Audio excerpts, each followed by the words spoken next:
biggest takeaway for you from Eagles-Cowboys is you try to sort through the mess. This is that Eagles team is very talented, and they have a lot of good players on offense, and also just I liked how the Cowboys looked on offense. That's really what I was hoping to see, because when we went to this show or went to this weekend, we talked about how this kind of with Hurts out of there, kind of loses some luster of the matchup and kind of how the playoff is shaking out. So really focusing on Cowboys offense versus Eagles defense. I don't know. I thought the Cowboys offense gets some good marks for what they did, even outside that initial pick six, which is just a brain fart from Dak. But I thought Minshew came in. When Gardner Minshew was with the Jaguars, actually was very interesting to watch him, because I actually could. He's limited. We all know he's limited, but you watch him, it's like he always tries to do the right thing. Like Yes. if he's gonna get to that one read and do it correctly, like it doesn't matter what you run for him, he can run all concepts. The Eagles are a kind of greatest hits offense where they just run like kind of some 5 or 6 money plays. So he's going to get the ball to the right guy. It's pretty fun when you could just, run sluggos to AJ Brown and launch up go balls. And I guess the QB sneak is still part of their toolbox with Gardner Minshew instead of Jalen Hurts, which actually surprised me. So I also saw that the Eagles team did more under center with him, which makes sense because he's very comfortable doing that. But on the flip side, what I thought was really interesting with the Cowboys, and this is my biggest takeaway from their offense this whole year, I dive into True Media. I have this way too many columns in my QB stats. I don't know if you've ever seen it in my, you can kind of click for everyone, like the filters that we have preset. I have way too many QB stats. Oh, I like this one. I like this one. And I noticed that the Cowboys don't use a lot of empty. And I was like, that's kind of interesting. I think Dak would be a very good empty quarterback. He can run just enough in case things break down. He's very smart, but they don't run a lot of empty. Yesterday, they ran 13 snaps of empty. The entire season, Dak has only run 18 going into Interesting. I wonder why that would be. I know. I've been trying to figure it out. Maybe just the threat of the run game, which is so much to their offense. That would be my one maybe thing where they always want to have that threat that they could run the ball. So I don't know. I just think that's really interesting because Tony Pollard and Zeke are good receivers, so you can split them out. You get versatile maybe tight they thought ends. it might give them some answers against the defense. That you're saying for why they did in the Eagles game? Yeah. Oh, I have a theory. Just because the Eagles check into a nice basic static. Yeah, that makes sense. Okay. I figured there had to be like one lever they were trying to pull then. That's exactly what it was. It was just but throughout the season, I'm not sure, but why they did it against the Eagles was that's what I think is that the Eagles have one or maybe two empty checks. Most defenses only have a couple checks when you're in empty. If you run a lot of empty, they might have more. But if you're the Cowboys, Eagles probably only have like one or two empty checks. And sure enough, every time they lined up, the Eagles were in just a nice, soft, safe, too high coverage, or even if they rotated down to 3. But what helps is when you have a supercomputer like Dak at quarterback, is he can just pick you apart. And you could see Dak lighting up the middle of the field, especially kind of, oh my God, just running backs, tight ends, CeeDee Lamb, all. And when you go empty, I talked about this before, you're basically running two concepts on either side, the 3-man concept and the 2-man concept, typically. And when you're running those concepts, it's either a quick game kind of thing, or it's a 5-step drop, which is kind of an intermediate drop back, and you run a lot of high lows. And that's why you're seeing that over and over. If you're going to run quarters, we're going to run to beat quarters. You're running high lows. You're getting those intermediate guys, attach down, hit a dig behind them, get those little soft spots. So I feel like that's why they were trying to attack it. And that's why you're just seeing Dak just pepper over the middle over and over. And he was brutally efficient. He was 65% success rate, passing the ball on first and second down. He was just do. This was the highest percentage of his true dropbacks with no play action and no screens, which is tied into all the empty usage. And he also had 3 scrambles and 1 successful design scrambles run. Were big in the first half. Him making some plays with his legs on third down came up big multiple times in this game. He ran 4 times. They all went for 10 or more yards. I mean, that's a good day on the ground, especially for Dak, who kind of picks and chooses his spots. So I thought it was a really another brutally efficient game from the Cowboys, and they had some explosiveness. And then you just see, they kind of created their own luck at the end with the T.Y. Hilton play. But I don't know. I really like the game plan, and I think they really found their version of an easy button, which I think was empty formations in this game.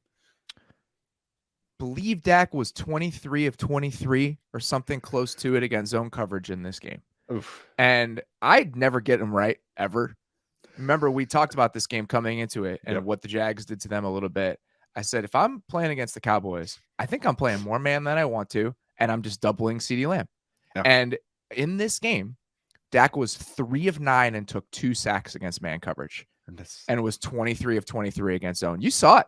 There was one, I think, third down incompletion. They just won double 88. We're just going to double 88, and we're going to force you to make a play to somebody else. And they did. You know, there was one, I think, Dalton Schultz completion against, I believe it was Edwards on like a little over route from the slot down, like in the third, they got 5, 4, 3 in like the red zone area at one point. So it's like it's not like they did nothing against it. But I do think that Dak being able to kind of pick apart this defense in more static zone looks was a problem. And also saw it quickly. Avonte Maddox was having a huge game. He had a pass breakup on the first drive. He had a near sack that I think that should have been called a sack. It was around Dak's legs. And like, what is a defensive player supposed to do? Like, he's in the grasp. If he throws him down, it's a penalty. So that was whatever. And then he makes the play on that throwback where he gets hurt. And then so Josiah Scott comes in. They're already playing with, I believe it's Blankenship back there, right? So you got Reed Blankenship and Josiah Scott now in there instead of Avonte Maddox and CJ Gardner-Johnson. And that showed up a lot in this game. Yeah. They were just, CeeDee Lamb was going absolutely ham from the slot the entire game. And, you know, even the touchdown, I think it was just cover 3. And CeeDee Lamb was working from the slot, and no one carried with him going vertical, and Blankenship just had no shot. And the corner on that side got held down by some sort of like the quick out route to that side. So I think those injuries showed up in a big way. And I think that Dak was amazing against zone. I think that CeeDee Lamb was fantastic in this game. So I think there's something to be learned about how much man you want to play against the Cowboys as they're currently constructed. Because if you let Dak just go to work with space, I think that is an advantage for them. I think that their pass catching options right now are such that I would challenge everybody that isn't CeeDee. And there was one third down, I believe it was third down, where they played man on the outside, and Bradbury just bullied Michael Gallup for an incompletion. And you can do that right now. So the same feeling I had about the Cowboys passing game coming into this is the same one I have coming out of it. I thought the Eagles run defense was pretty good in this game. Yep. All things considered, you know, this is an area where teams have gotten after them this season. I thought that they were more than good enough in that area of the game to feel good about what it might look like moving forward. And overall, let's go to the Eagles side of things first before we get to like big picture takeaways, because my biggest thing, and I know that you love the Dallas offense, I'm sure that's where you wanted to start. I came away from this game just being so incredibly impressed with every level of the Philadelphia Eagles organization. Even though they lost this game, I was like, holy shit, is this team in a really good spot? Just from the amount of talent on the roster. And that showed up 2 specific places to me in this game.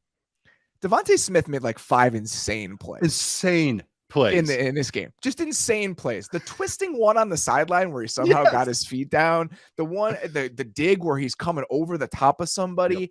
The idea that this man is the number 2 receiver on an NFL team is patently ridiculous. Yeah. Because what he can do, play in and play out, he is one of the best receivers in the history of college football.